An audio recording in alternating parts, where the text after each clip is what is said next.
This video is about how to edit your TikTok video description.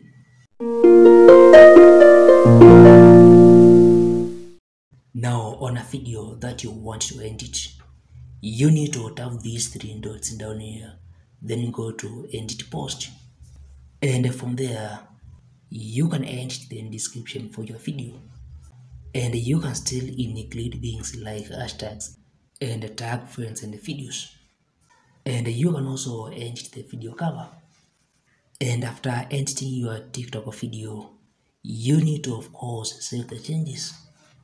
And as you can read down here, you can edit your video description and cover once a day, and edits can be made possible within 7 days of posting.